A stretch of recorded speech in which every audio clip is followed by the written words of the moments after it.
You know what? Nobody starts out a Star Trek fan. Star Wars is the one true fandom.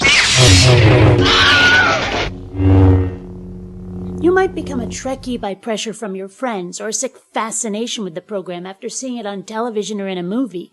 And it's not right. It's not natural. But you choose to be a Trekkie, and so Star Trek fans should not be allowed to engage in such activities like cosplay or writing fan fiction. Those are only for Star Wars fans. Star Trek fandom is unnatural. Sound ridiculous? Well, it's the same argument made by people who insist that being gay is a choice, and somehow that gives them justification for denying legal rights to homosexuals. Applied to anything else, it's completely nuts, but when applied to issues like gay marriage or adoption, suddenly it's a perfectly sound argument. Apparently. Here's the thing, though. I think those of us who are for LGBT rights respond to this incorrectly. Most try to explain how being gay is not a choice, citing scientific studies and reports. But let's not kid ourselves. We're already dealing with religious people who believe in a magical God that controls everything. If science was going to persuade them, this argument would have been over a long time ago. No, I think the correct response is a hearty, so what? So what if it is a choice? What does that have to do with it? Unless you can deny rights to people for other choices, like which race, religion, or racket they're in, then there is no reason why being homosexual should be some big old line in the sand, especially if all parties involved are in agreement. At that point, you're a spectator, and being grossed out or confused does not give you the right to step in anybody's way. Just close your eyes, grit your teeth, and bear it. Now, there are usually 3 reasons people give for their desire to rid the world of homosexuality. First is that they think it's unnatural. Well, that's already been explained as an invalid argument. Natural or unnatural shouldn't matter, given how many unnatural things we already do in this modern age.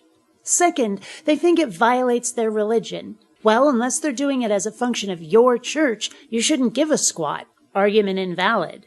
Third, won't someone please think of the children? They treat homosexuality the same way they treat swear words. Kids are not allowed to be exposed to any of the above, much less employ them, until well into their teen years at the earliest, if at all. They're uncomfortable having to explain to their kids about same-sex couples, which apparently means the fags or dykes have to break up for the sake of someone else's kids. Talk about unrealistic. They're also afraid that seeing same-sex couples together will make their child want to be in one. This is the only time where proving homosexuality isn't a choice is even remotely a worthwhile argument, pointing out that the only way their kid will be gay is if they were born gay, and that, according to Wikipedia, only about 3% of the U.S. population identify as LGBT, and that includes every letter of that acronym, then perhaps their fear of their child choosing to be gay, or even being gay at all, is more than a little overblown. Chill out. Even if being gay is a choice, your kid's probably not going to do it.